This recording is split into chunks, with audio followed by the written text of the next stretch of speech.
Yeah. Let's do it. Hey, Oh, we're live. we're live. I snuck it up on you. I was going to say, what the heck? Yeah. Oops. Yeah. Good morning, good evening.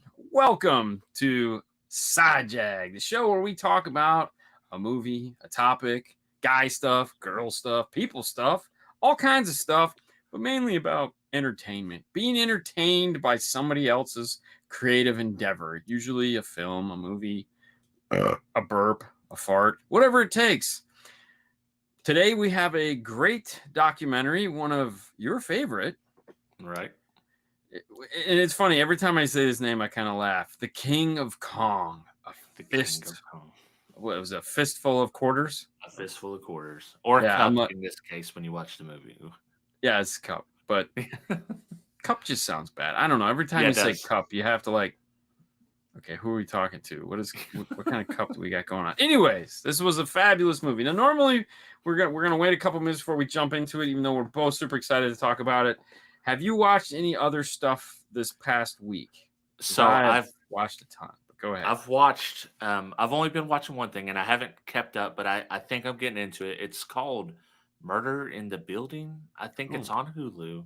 All right. It's got Martin Short, Steve Martin, and Selena Gomez. I've seen the previews for it. Okay, I've seen the ad. I haven't watched the actual physical preview for it.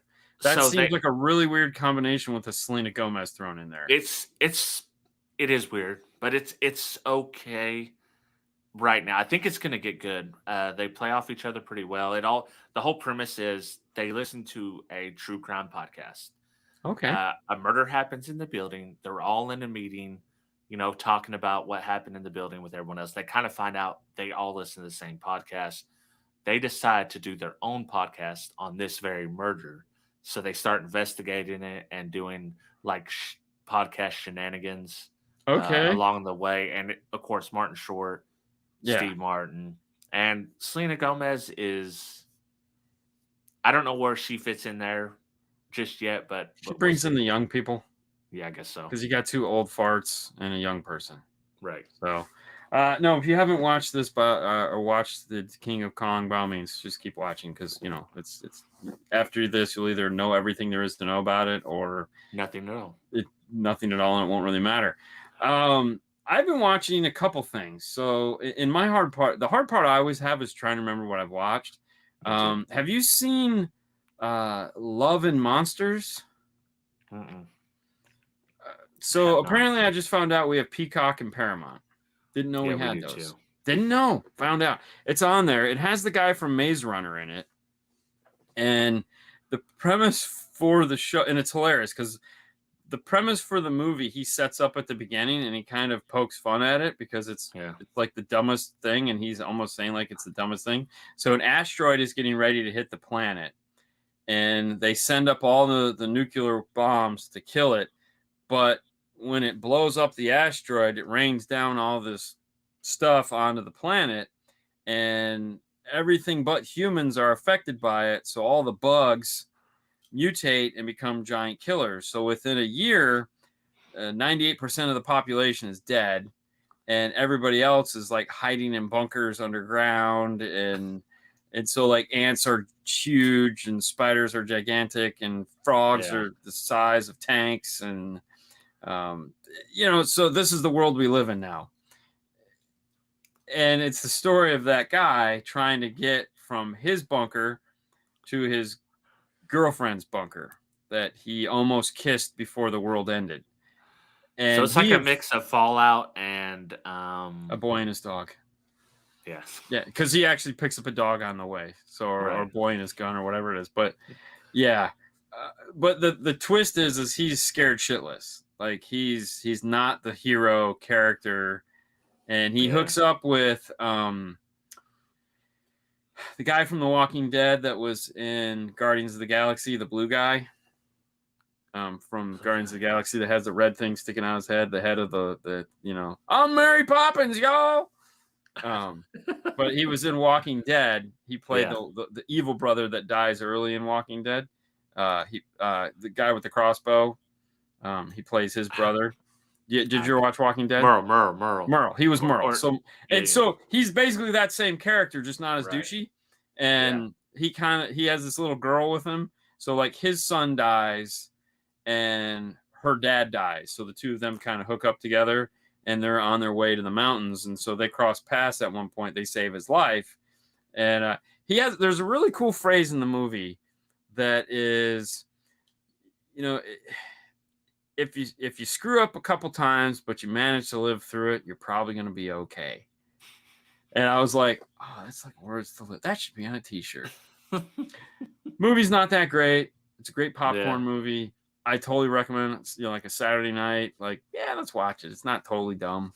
But the other night, I'm thumbing through, not Peacock, the other one, Paramount. Yeah. And I see Picard. Okay. So I'm a closet Star Trek guy. But I mean, I love Next Generation, like big time. I know I have all this Star Wars shit here, but trust me, there's a closet full of that shit someplace else. But anyways, so I see Picard, and I knew that existed. It wasn't on my radar because we didn't have that streaming. So I watched the first episode of Picard, and I was like, damn it, I got work to do. I can't. Dude, I got roped in so fast, man. It was like so does it have what's his name? Yes. The main guy, the guy that plays him. So he's in it. Patrick Stewart. Yeah. So it's not like him before he become Picard or No, it's him as Picard. It's like the world after the last movie when all the crap went down and whatnot, and he's an admiral and all this stuff. It's after he retires and goes to Casa de Picard, where he grows the grapes and the wine that they'd always fall back to his orchard, and that's where it kind of picks up. And oh my gosh, it's fabulous! It's fabulous. It's because I mean, I don't know if you grew up watching Star Trek: The Next Generation, but I sure did, and I was forced to. Okay, I was not forced to watch it. I enjoyed watching every minute of it, and it was just awesome. And I was like, as soon as I watched the first episode, I was like, damn it, they had me at hello. Now I'm gonna wait. I'm gonna stay up on a Saturday, all Saturday night, and watch them all at once. No, I'm not.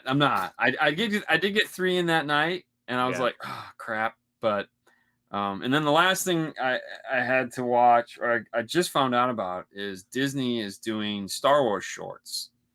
Oh. So they hired 10 artists to create small short videos in their style. So all of them are different, and they're all like between like 10 and 15 minutes long. And last night I watched the first one while I was exporting or doing something video related, and it was just I was like, it's only 15 minutes. I'm cool. This will take that long, and it was neat. It was like this black and white samurai-esque, lightsaber video, and I was like, oh wow, this is kind of cool. Which I like. I like that. Yeah. 10, 15 minutes I wish there was more content that I could enjoy at 10 or 15 minutes. That's why all my videos are like 10 minutes long, because I feel like people have 10 minutes. Yeah, exactly. And it's like, it's an hour's cool. Like this show, it's like an hour's fun. It's great. And it's you can sit back, you can relax. You got to invest in it though. Like when I'm looking at a 30-minute YouTube video, I got to think like, okay, am I willing to invest in this 30-minute YouTube video right now? Yeah, I mean, a lot of the times it's just going to be like it's playing in the background. It's just noise in the background, or it's a podcast. Anything over an hour to me is a podcast. Whether it is or not, it's just a podcast. So that's what I've been watching. I'm anxious to get back to Picard. That's going to be fun. But Doom Patrol. I was going to say that's going to get back to our weekly show. I'm excited. That starts back this weekend. So. And that what is that on? Is that on HBO? That's HBO Max. So that's going to be one episode a week, right? Which is not a bad thing. As much as it's one thing to talk about every week, one episode at least. Have you watched any of the What Ifs yet? No, have not. I mean, it'll be a binge-worthy thing because they're only like half-hour things, but they're all fabulous. That'll be something fabulous. I have to watch at the end. I gotta. They're all fabulous. And so what else have you been watching? Is that it? You got anything? I want to say I watched so I wrote down the movie you said. I still haven't watched it, but I watched something this weekend. I just can't remember. You know what else I watched? They What? did on Apple Plus, Apple TV, one of those. Anyways, they did a 45-minute documentary on 007. Ooh. But specifically on our guy, the new guy. Daniel Craig. It was just a 45-minute documentary on Daniel Craig and kind of took us through where it was in the beginning, how it started, and everybody didn't want him to be it, and all this nonsense, all the way through to, hey, the new movie's coming out here in the next week or so, or month, or whatever it is. It's free. You didn't have to pay for it. I was like, awesome, because I finally did the update on my audio control receiver. Yeah. Because I finally got to the point where I was going to kill somebody because I was losing my mind. So I was like, all right, I'm going to take the next 2 hours and I'm going to figure out how to do this update. And so got it all updated. As soon as I got done update, I was like, I need to watch something I know I couldn't watch before. I put that in, press play. I was like, so I just sat there and was like, oh, Daniel Craig is so dreamy. Want to know a secret? I've never seen a Daniel Craig 007. Not any of them. Not one. All right, we're done here. I don't know why. It's kind of like The Last Samurai thing. They're the best 007s, man. They're the best 007s. There's no question about it. Don't get me wrong. I didn't like Roger Moore. Yeah. I liked the movies. I didn't like Roger Moore. I was a Sean Connery guy. I love Sean Connery.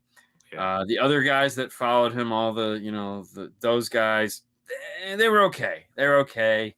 To me, those were just like skinny versions of Roger Moore, skinny short versions of Roger Moore. But to me, when they went to Daniel Craig, they reset the whole series, and they're like, can we just dial this back to where let's put him in some reality and we'll kind of work our way out from there. Because it's like everyone just picked up where Roger Moore left off, where it was just like, well, how are we going to do this? I don't know. Let's just make this. This is a bomb. Yeah. Oh, yeah, that solves that problem. It's like, how are we going to get around this obstacle? Let's just think of some outlandish, crazy shit that could never possibly happen. And we'll say Q came up with it, and then we'll be all good. But in these series, it wasn't like that. And it kind of moved in a different direction. Yeah. Which was kind of cool because at the same time, if you look at it, Fast and Furious was going in that direction. How do we do it? I don't know. Let's put a rocket on a Fiero. Moonraker.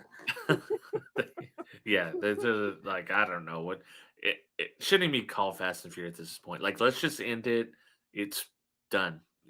You know where I stand on the Fast and Furious. But I don't know, because those movies do appeal to me. The 007 movies. Action movies. I love action movies. I got to do it. Casino Royale, man. And then you'll just be like, oh, and you'll just snowball through them all. And it's like, they're fabulous. I'm anxious to see this next one. I might go back to the movie theater just to see it. Oh. So it's because I want to see the last one. It's like each one of these has progressively gotten more entertaining and more fun. And it's just like, man, I want to end it and see where he goes, because I've liked his 007. Have you watched the trailer for the new Matrix yet? I did watch that. And okay. So I've got questions about this. They're resetting the whole Matrix, right? They're rebooting it, because that's not our Morpheus. So technically, what we saw in our theater and when we watched The Matrix, that was the 6th or 7th version of that series. Because has the series played out towards the end, where you got to the pro quo, whatever, the doofus guy at the end, the creator or whatever he was, the architect. Yeah. In there he talked about how this is the 7th time we've had this conversation. This has happened and happened and happened. We know this is going to happen. We've been here before. Okay. Yeah. So give us the body back and we'll just go from there. So I don't know how they're going to do this. It looks like you're getting a younger version of Morpheus that is just being built into the program because they're, again, all these people have probably been there before. Morpheus has been there, so I feel they're going to explain it any way they need to bring it in to make sense because they can. I mean, at this point, it really doesn't matter.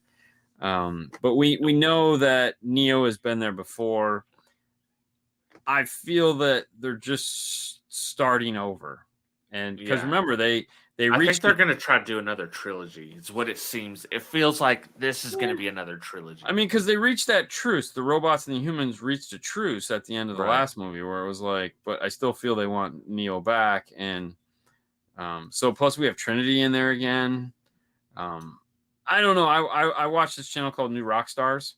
Yeah. And they break all this stuff down for me so I can just sit there and watch, somebody tell me about take 15 minutes to tell me about a 2-minute trailer.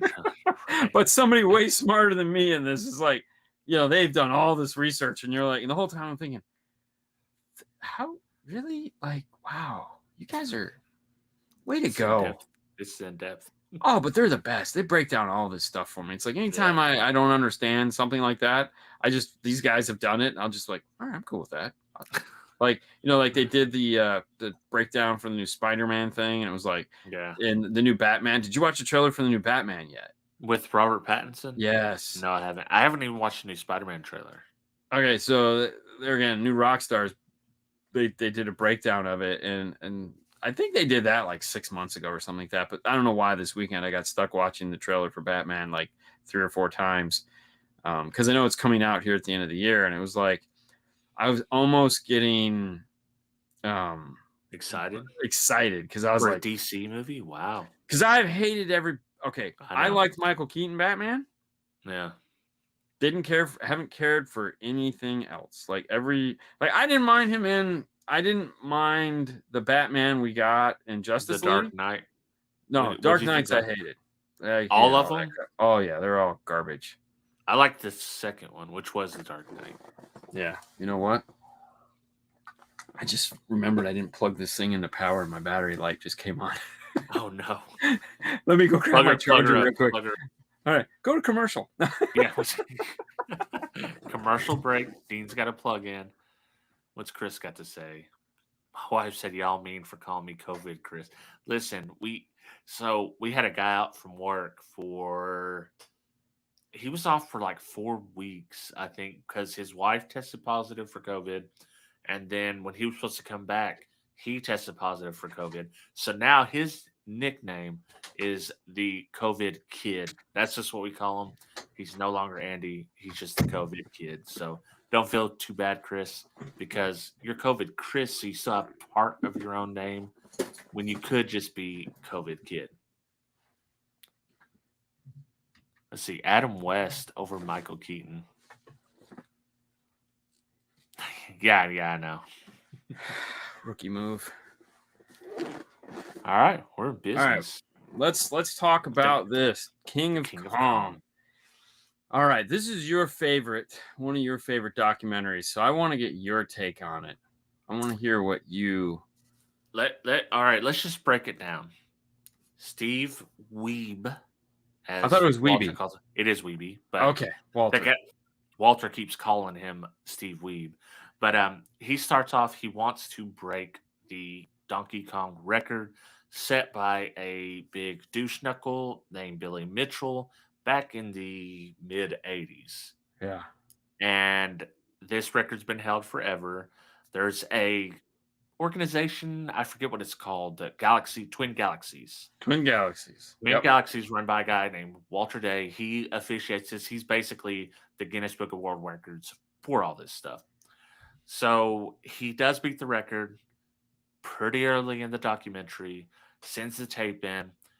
Walter sends his henchmen in. They say the board is rigged because he is hooked up with a guy that's an enemy of Billy Mitchell's. He got the board from him. They take that away, keep Billy Mitchell's score. Billy Mitchell says he needs to do it in person. So here was the funny thing. It's like, so they don't like this guy because he got a record and they said he didn't get a record. and he wants to get back at Billy he's just like, I want to get back at him. And so this guy's like, hey, this is an opportunity for him to get back. So Weeby doesn't have enough money to buy the new board for his machine. He's got an old-fashioned machine, big cool thing that's literally just sitting in his garage. So this guy buys it for him. And he hits his score, but then they disqualify him because he's associated with this guy, which is like the dumbest thing ever. So it's just infighting type situation. Which I think was funny because they totally dissed him, but then they took the video later on. Right. See, come to find out, let's just go. Should we just go? I interrupted. I said Jag, so just keep going. Keep going. Okay, so where was I at? Billy Mitchell. Okay. So they keep keep Billy Mitchell's score. They got henchmen. It's obviously you can see something's going on. Billy Mitchell is kind of their champion, their guy that gets Twin Galaxies in the news and all this stuff. So they're obviously backing him. He says, "Hey, if you want to do the score, do it in person at this certain arcade." I can't remember the name of the arcade. Actually, I have it written down. Fun Zone. But yeah, fun zone, fun spot. And he said, do it there. Everyone's going to be there. He breaks the record there. Billy has in the background. Now, he's had this record since 1987. Well, he's had a VHS tape for who knows how long. Pops it in. That's his score, like you were talking about, beating his score. But the tape has a lot of glitches, and they show that clearly in the movie or in the documentary. And then it just goes back and forth after that, and it's just trying to pin Billy down to get him to play him head to head and see who is actually better in person. And you just basically could see Billy's character. So even though Weeby won and got the score, Billy sends in this tape that is conveniently more that he has it hand delivered into the competition because he's too busy to come to the competition and play. He's always busy doing something, but yet he has plenty of time for interviews. Did you read where one of the things that really upset him about the documentary was how bad they made him look? No, I didn't. Yeah, that was his biggest complaint about that is how bad they made him look. And I was like, they can't change your face, bro. They didn't make you look bad, bro. You were an asshole throughout the whole thing. Exactly. Like you just and he kept driving by, and that at one point, it's like he. Should we start from the beginning? Well, okay, so that's the beginning. That's like kind of the setup for this. Now, Steve is one of those nice guys that always finishes last. Everything in his life is just kind of not worked out the way it was planned. Like he was playing baseball, he was the pitcher, and his dad was the coach, and his dad worked him too hard, which screwed up his shoulder, so he didn't get to play the final game. His everything has just kind of been like not great. And so here he goes, and he hits 100,000, the first time anyone had ever done it, and they disqualify him. So he's like, oh, this sucks. Fine, I'll do it in person. Drives and flies out there, does it in person. Deuce sends in the tape. And then they say, oh, no, this tape is, it's magical. Oh, my God, they won. And the whole time he's doing it, that one guy that just hovered over his shoulder the whole time. His henchman, one of his henchmen, yeah. There's like, hey, his boyfriend, we'll call it that. Making the calls, like, hey, man, oh, my gosh, he's almost, hey, we're getting to the death screen. Does anybody want to see a Donkey Kong death screen? Which only he's trying to amp up the pressure on him. It's like, and he still does it. Yeah. So apparently on Donkey Kong, at some point, because the chip is only so big and can only contain so much of the game, you get to a level where the game will start and then you just die because there is nothing left. And of course, 6 people have made it there. That's it. There's only been 6 times in public that somebody has actually gotten to the screen today. This movie took place in 2007. One of the things that I thought was really unique about this, of course, it goes on, is that this was right before video game competitions that are like now all the rage, like Twitch and, it's like YouTube. This was right before that happened. But what's funny is they're literally recording these things with VHS cameras, like strapped to the wall, recording the gameplay.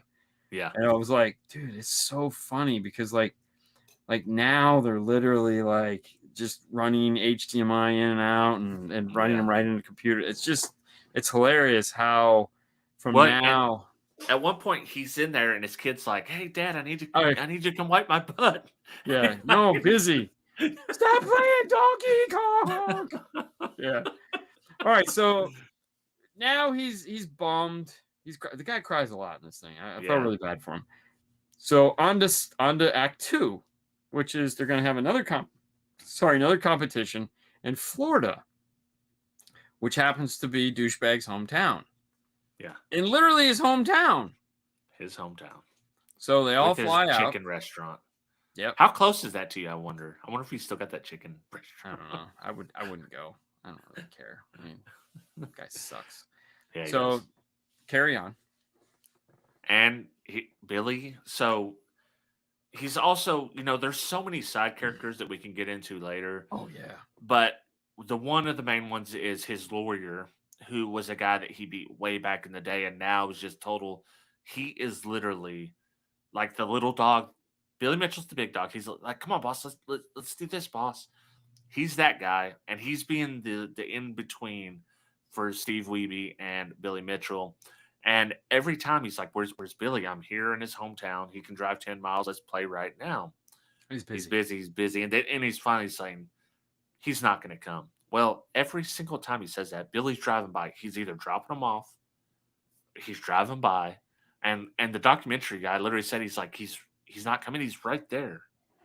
Yeah. Oh, there was a one time when the lawyer was walking through the parking lot to get to the van as he's still driving away, like he wasn't going to stop. And I'm like, is he going to stop and let you in the van? I mean, what the heck? And then the other scene where they all go eat at his restaurant.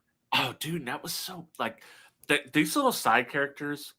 They have to know how like weebish they look. Like you are a total tool to a big tool. Like you're not even the big guy. You're like the tool that's second they were or third all tier. just onto this guy. Like, so at some point, finally, they're in Florida and they're all playing the video games. And Billy decides to come in one night and just do a tour around and grace everyone like the Pope. Dominus forgiveness. Exactly. Dominus forgiveness. And I don't want to spend too much time with certain people. Yeah. And walks behind him. And Wiebe, who of course is the nicest guy in the world, goes, "Hey, Billy," and he doesn't even say hi. Right. Which at the end I thought was funny because the lawyer, I feel, had kind of turned on Billy at that point because they're interviewing the two of them together in the bar. That look that Billy had when he said, "Yeah, I met the guy," and he's a nice guy. He had good fun, great family. And then Billy goes, what did he say? He said something like he's like, "I don't know the situation," or it was something like that. Yeah, I can't comment on that. I can't speak to it. I don't know the situation. Yeah. I was like, dude, you're the biggest tool ever. Oh, dude. So, needless to say, the two of them never play head to head at all, ever. Yeah, he's down in Miami. Thanks, Sue. They never play head to head. And so we're left to feel, and Steve never beats him in the documentary. However, after the documentary, naturally you can't help but like just want to know more. But we'll get to that. We'll get to after the documentary. But let's keep going. What other parts of the documentary do you want to just go to? So I have key points, but let me start with this key point. Yes. I know that if we were Steve Wiebe, this would have went down a lot different. We're like, Billy Mitchell, like, we're going right now. Yeah. Oh no, it would have never. That was the problem. Steve was just a really nice. He was a he's a 7th and 8th grade science teacher. Right. He's a family guy of 2. He's just a nice guy. He's the kind of guy that you want to have as a neighbor. It's probably his grass looks good. You can hang out and drink beer with him on the weekends, and he'd let you borrow his lawnmower. You know what I mean? Yeah. He's that guy. He'd let you play his Donkey Kong cabinet. Probably not that. But he's just the guy we all want to hang out with because he's a nice guy and he means well. It's just, even the lawyer, the number one friend of Billy, at the end was like, he was the one that corrected the other. It's Weeby. It's not Weeb. It's Weeby. Yeah, definitely. Like fucking Billy. Definitely. I mean, who wouldn't? Like, dude, I was saying that while we were watching it. Yeah, there's like no way. Like Billy, like we're gonna fight or something, Billy. Let's like, do this. You know, it's like I had drove over to his restaurant and go, bitch, I'm in your town. Get your hairy, let's get go. Your like mullet, we're gonna... straight hair, having bearded ass. Dude, he had a mullet before it was cool again. You know. Oh my god, hardcore. But I'd grab him by the tie and be like, "Come on," because he always had a tie on. I'd grab him by his Statue of Liberty tie. Like, this dude had horrendous taste, man. He had very poor taste. Dude, he hit the 80s and never left. Yeah, for sure. He never left. You know, and he was like, the one part of the interview was like, people always ask me what my characters would be. You know, what initials do I use? Look at me. God, dude. You've seen me. What initials do you think you would use? And the guy's like, B. And he's like, dude, look at my tie. USA. Yeah. I'm the USA, man. You know. The sad part is he kind of is USA. If USA was a yeah. Sadly. So he's not wrong. No, he's not. But I mean, okay, to be fair with Billy, okay, he was an accomplished game player back in the 80s. He got to the end. He had the high score in Pac-Man. He finished the Pac-Man game, which you didn't even know you could do. He did hold a lot of records for a long period of time. So, but he never came out of the 80s to really in public, so to speak. So there's something weird going on why he doesn't want to play Weeby in public. And obviously he doesn't want to lose, but it's not like it's a boxing match where it's like, hey, you know, if you don't hit 100,000, it's okay. It's just play it and let us know you know how to play the game. So something weird is going on there where he just doesn't want to play the game in public. And it's tied up with his whole identity. And he was calling Weeby out about not doing it in public. And then when they get in that form, he's like, I'm not going to do it. He's MIA, and he does the tape. The tape is also sketchy as hell. You can see it glitch out right where the score is. It goes to 0, and then boom, it pops up 1 million. Did you notice that when you watched it? Well, so I wasn't apparently. You weren't the only one to notice that, because years later. Well, before we get to that, there again, what is your other? You got anything else you want to cover before we go on to the future? Yeah. Walter Day, like we haven't talked about this dude yet. First of all, the dude's weird as shit. Like he's doing like folk songs, doing yoga, and this dude, he's 100% in Billy's pocket or they're business partners. Something's going on because this dude is like, he is Team Billy 100%. What did you think about Walter Day? He's creepy as shit. Larry asked the question. He's autistic? ? It was funny you should say that because Weeby's parents actually say that they think he probably did have some mild case. He's like on the spectrum or something. He's on the spectrum, but there again, honestly, when you looked at all the people that were there, I think by today's standards, most of them would be on the spectrum in some way, shape, or form. Because I mean, they all tick certain boxes of like antisocial, very educated, very smart, good. You know, all the weird. I don't mean that in a bad way, but all the anomalies like the side cast of characters is freaky. We all the people you would think it would be. We haven't talked about Mr. Awesome yet at all. We can get into him, but go ahead. The guy's coming into the house to check the board when the mother-in-law's there, and the wife's like, "Don't let them in. Let me talk to him on the phone. I'm not comfortable with you going in my house." They go in anyways. That's when they find the board and they say that he's cheating. And this was obviously a mission to say, "Hey, he cheated. Billy's still our champion." Yeah, which I thought was crap. All right, go for Mr. Awesome. Okay, Mr. Awesome. He is also a douchebag, a really big douchebag. He is only rivaled by Billy Mitchell himself. as far as douchebaggery. He wears a shirt that says, I mean, I'm wearing a shirt that says Hifivega, so I'm kind of a douche too in that way. But it says Mr. Awesome on the back. And he was a bodybuilder. What else was he famous for? Because he was mad about he didn't get on TV. Your guess is as good as mine.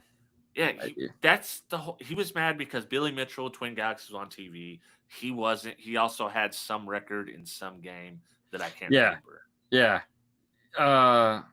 Correct. And there again, he was just this weird side character that was just,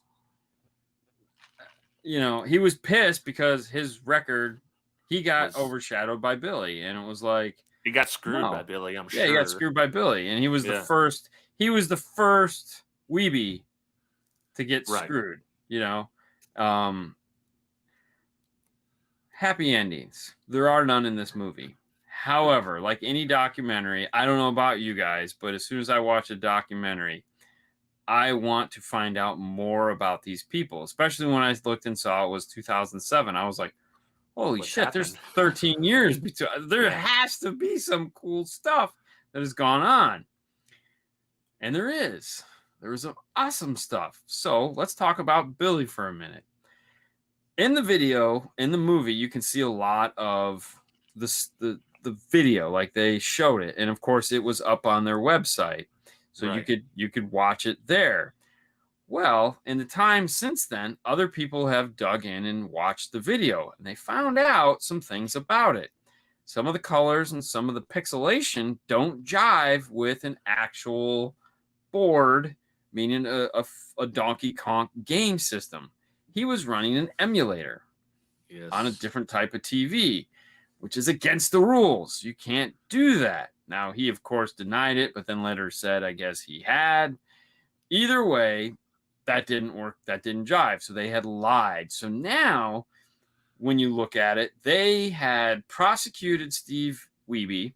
They had pulled numbers from Steve. They basically beat up the nicest guy in the world for this douche that had cheated and come across like, I don't know what you're talking about. I'm Billy Mitchell. I can't. I'm the amazing person there is. So now they pull his records, but at this point in time, Guinness is now involved. Yes. And because Guinness said, "Hey, look, you guys are real, legit. You guys do all this stuff. So if you say it's true, it's true." And then this happens, and Guinness is like, "Oh, good God, what now?" So they pulled all his records, which I thought was kind of stupid because, I mean, if somebody was there and he made a record, it stands. Yeah. But they just they just said, you know what, we're just disassociating ourselves with you because you're a jerk and like you lied to us and you made us look really stupid. But he didn't really, because they just drank his Kool-Aid and believed what he had to say. So Guinness kept some of his records that could be official, because like he has the Pac-Man and some other ones. But the rest of them, they went back to actual like on game. So in the midst of all this, Steve had gone to Vegas and got a new high score. He's one of like 2 or 3 people that have ever, with a crowd, got over 1 million on Donkey Kong. So he has a bunch of little records. He has a record for Donkey Kong Jr. But so he got all his praise back. So in the end, even though this movie kind of portrays Steve as like things didn't go his way, karma is a bitch, apparently. So in the end, he gets his way, and he becomes new record holders for a lot of these games. So Wiebe was recognized as the first person to ever reach the score of 1 million points on this. So he was the first person to get 1 million points in 2018 playing Donkey Kong. He's still playing this game. Donkey Kong, yes. In 2018. And I'm trying to look up because they did reinstate Billy Mitchell's score. I was reading that today before we started. Guinness did reinstate his scores. Guinness did. The Galaxy guys just cut ties. They just gave up. He's also suing them, of course. Yeah, of course. I mean, he's billionaire. Yeah, he's suing them for that. But yeah, so it's one of those things where they traded evils, or they got rid of one guy because the other guy was just way nicer. No, Weeby, dude, he's married. He's got 2 kids. I already told you he's a science teacher. He's a normal person. He's just a normal guy. I mean, he just wanted something to call his own, you know? Exactly. He wanted something that, you know, we all want to strive at something. We all want to be the best of something. And he woke up one day and decided he wanted to be the best Donkey Kong player. Who's to say? I mean, you know, somebody might want to be the best trick motorcycle BMX driver. Big D. You know, there's nothing wrong with that. So I play Popeye NES, much better game. Popeye.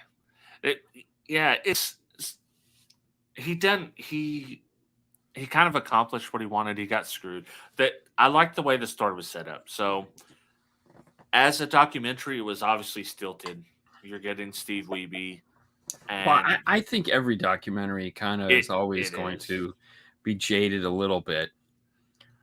It's hard to do a documentary that doesn't go that way. I mean, technically, I've done 3 documentaries, 2 true documentaries, and it's hard to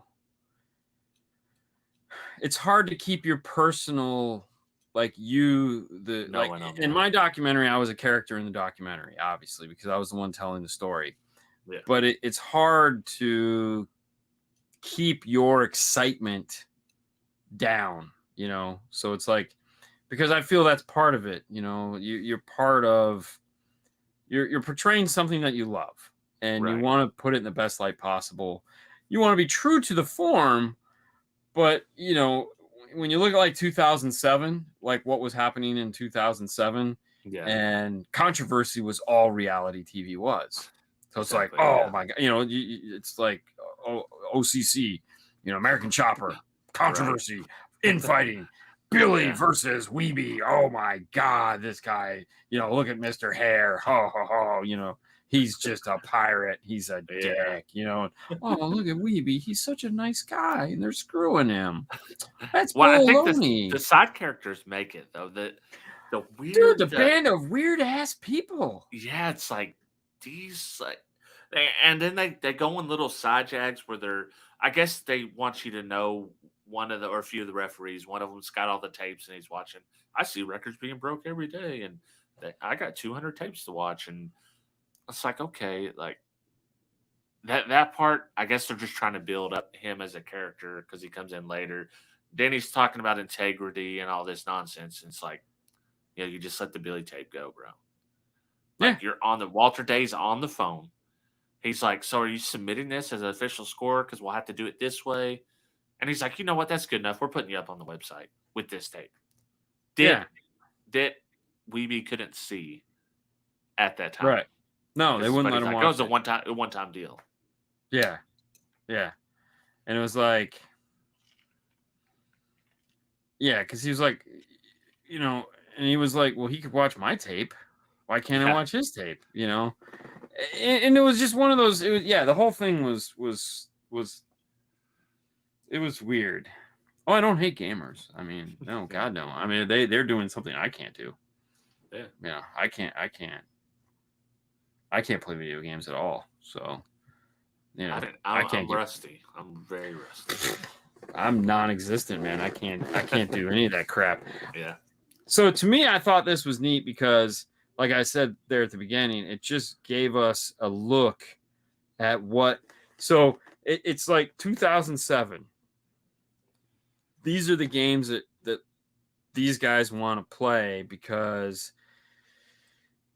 we weren't ready for what was coming. You know, we weren't ready for somebody sitting at home with Twitch live streaming them playing, you know, whatever the coolest game in the world is right now. And, you know, I'm about ready to break this, you know. Did you ever watch this thing? It was a series called Red vs. Blue. Yeah. Mm-hmm. Yeah. Dude, those guys made so much money. Dude, those guys have a whole network now. Yeah. So for those of you guys who don't know what Redbird Rooster Blue was, it was these guys would play Halo, but they would use it as characters and make these little movies out of it. And they had voices, and it was just hilarious to watch. But I didn't like video games, but it was like, oh my god, they made so much money, and they had contracts with the video game manufacturer. That's Xbox, right? Is that an Xbox game? Xbox exclusive, yeah. Yeah, so Xbox hired them to do like stuff, and they had endorsements, and it was like, just these guys found something fun to do. But now, I mean, Jesus, like gaming teams. Yeah. What the Red versus Blue was like Rick and Morty before Rick and Morty, because it was foul, it was vulgar, it got, and then it also just done the normal stuff that's just funny, burps, farts, whatever. Yeah, or just whatever, But I mean, that's the thing. It was just one of those whatever things. Yeah. But hey, whatever. Good times.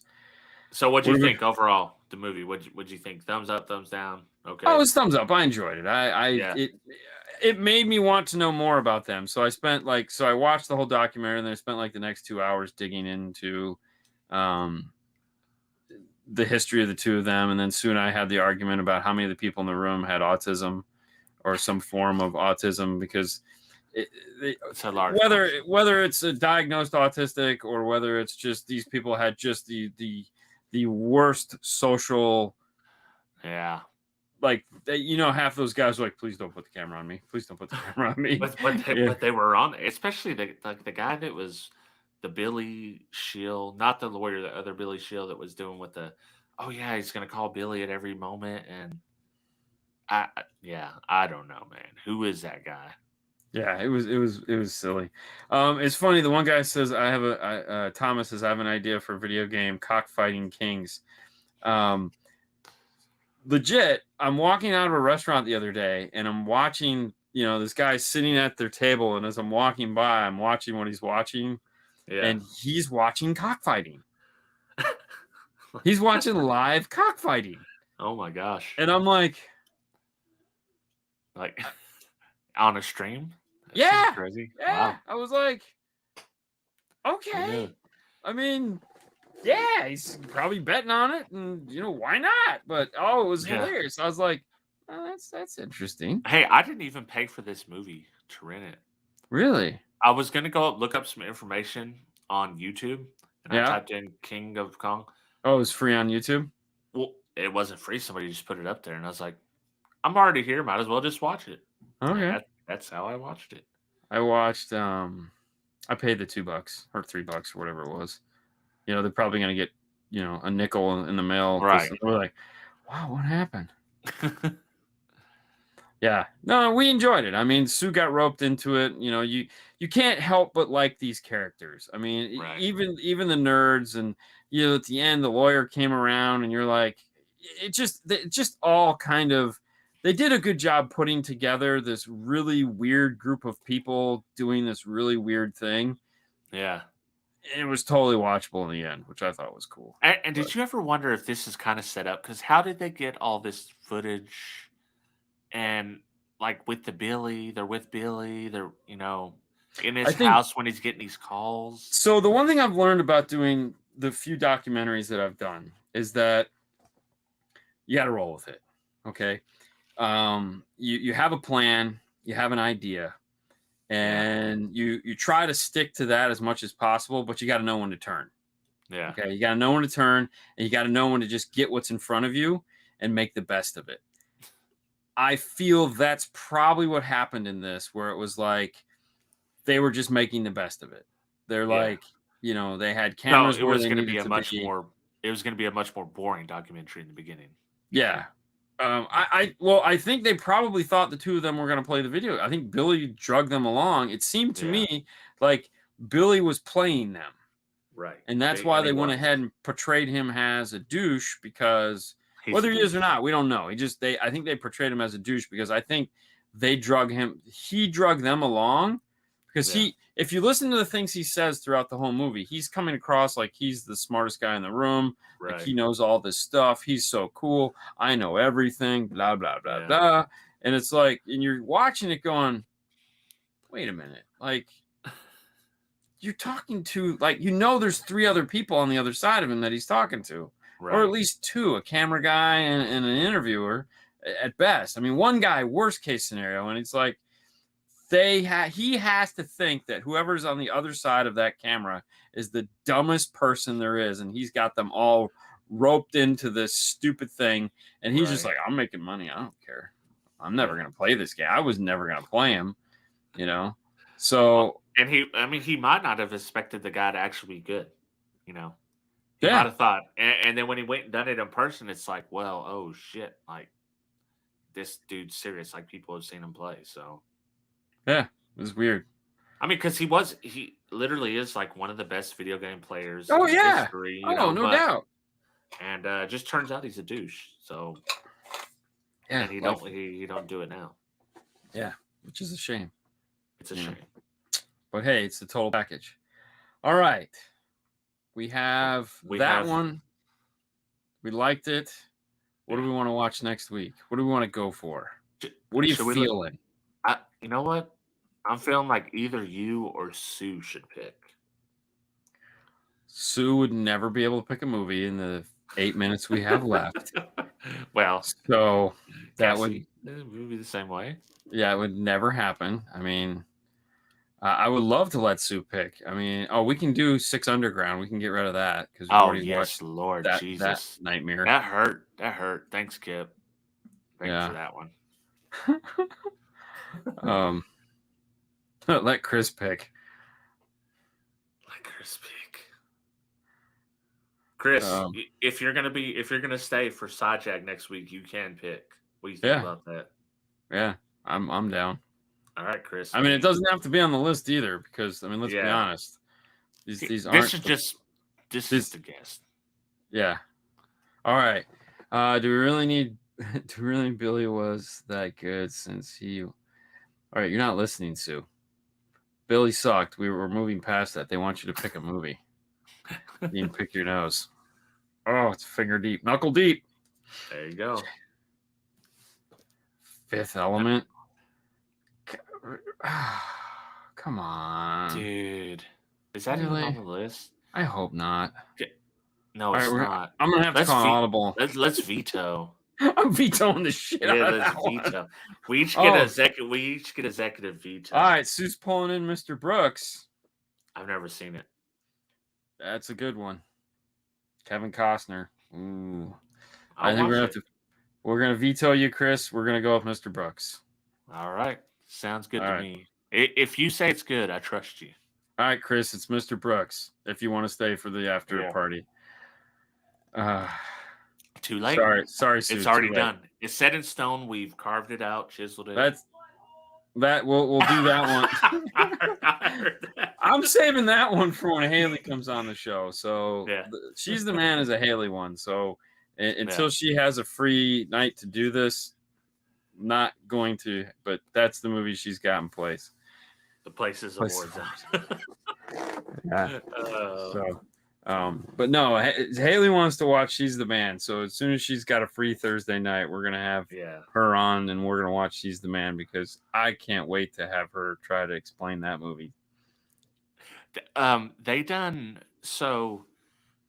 a new thing on Netflix where I thought it was like He's the Man, or no. Where there was like they took the girl back in the 90s. She was a nerd. They made her popular.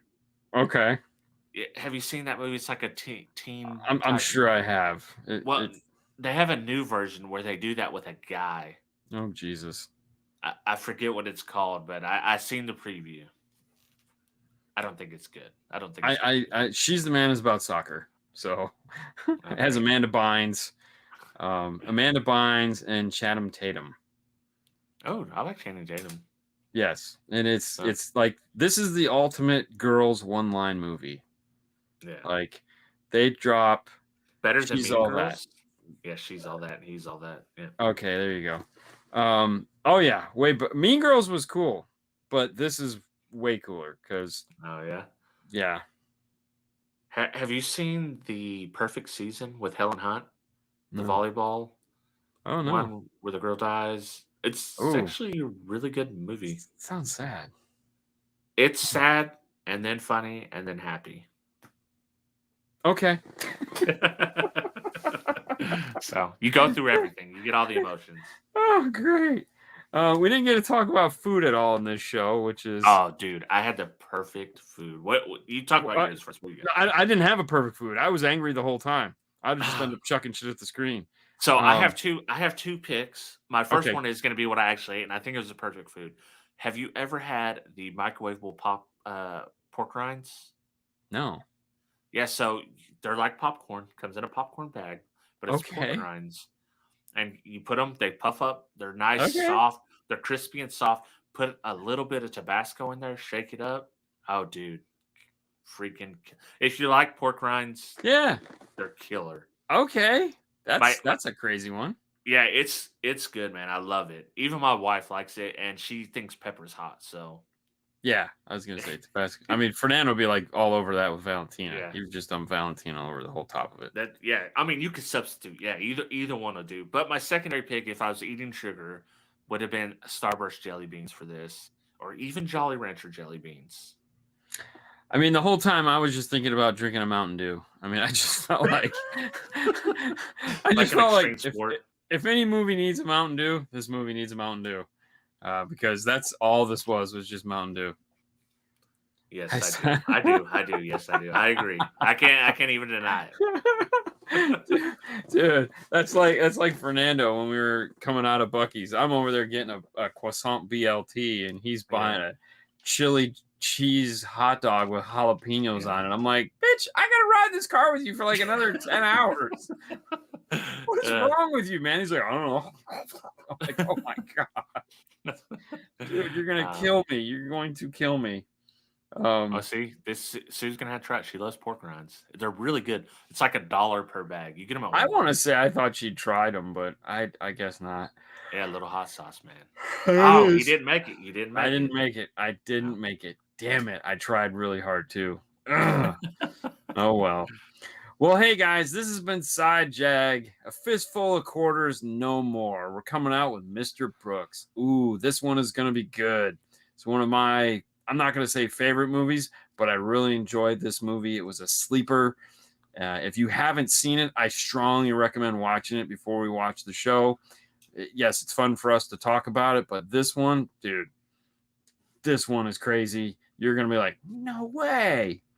You're going to like it. Especially with you hyping it up, because I like The Last Samurai actually really spun me for a loop. I was like, I did not expect this movie to be good. If you notice the movies that I like go, hey, we should watch this, always have like really good actors in them that don't suck. Yeah. You're not suggesting Netflix movies like 600 Ground. That still had good actors in them. It's just they didn't get to act good. They sucked. Right. You know. Or they got killed off like within 10 minutes. Yeah. Like Steven Seagal in that one movie with Kurt Russell where they're in the stealth fighter that could fit 6 people in the back and they got to like be on a plane and then like you go ahead and do it. And then the plane and Steven Seagal sacrifices himself. Like that shit would happen. You know, I was like, what are they only like give you one paycheck for the movie? I mean, they're paying you by the minute. I always feel like the dude from Karate Kid, Ralph Macchio. Two, the bad guy. What's his name's buddy? Vietnam. The Cobra Kai guy. Oh yeah, no, yeah, okay, I don't know that. The guy, like he's like the generic, like if you order a Wish.com Steven Seagal. That's him. I always feel like they could just put him in movies and do the Steven Seagal thing. I think Steven Seagal is the fill-in for a fake Steven Seagal at this point. It's like it'd be neat if we could get like a Steven Seagal type character. You mean fat, sits in the room and talks a lot, and then occasionally we do some karate? Yeah, that guy. You could probably get him. Yeah, I'm pretty sure we could probably get him. We could just do it all over again. Dude, I've seen where they had to dub over Steven Seagal. Yeah. Well, some of his movies, they literally dubbed it like he couldn't. So they had to go back and dub in his words. And I'm like, did you ever have to watch Charles Bronson movies? Yes. My dad loved them. And who didn't? Yeah, and I was like, and Steven Seagal's same way. He just was a little later. Yeah. Under Siege, great movie. I think. I don't know. No, Under Siege was. No, Under Siege was good. I don't think it holds up. Yeah. But I don't know. Maybe we'll go back and watch the first Steven Seagal movie. Ooh, with Sharon Stone. Above the Law. Hey, that's actually a pretty decent movie. Well, that was the first. That was it. Yeah. That was Skinny Steven Seagal, Sharon Stone, Above the Law, coming back from the war, and the corrupt police, and driving around town, and just like I forgot about that movie. Out for Justice. The only cool thing in Out for Justice was the Beastie Boys were in that. Had their song in that. No Sleep Till Brooklyn, and it was like, dude, that's a jam right there. That is a jam. Yeah, but Above the Law. Maybe we'll go back and add in Above the Law. Steven Seagal lives in Russia now. God, I hope so. I hope so, man. He needs to be somewhere else. He needs to be on his own planet. Him and Putin are fighting like. No, dude, they'd be like, sparring, yeah. So I'm like a 10,000th degree ninja warrior, right? And I used to be a cop in Mississippi on the weekends, and I'm gonna show you how to breathe. He had a reality show too. Yeah, I have to start talking about Steven Seagal. Whatever. It's my fault. It's okay, man. We'll go back to Steven another night. All right, we got our movie. We got our plan. Thanks so much for tuning in to Side Jag. We hope you join us next week. We'll talk about more silliness, more excitement, but we're going to talk about Mr. Brooks. We'll see you guys then. Thanks for watching. Yeah, later. Bye.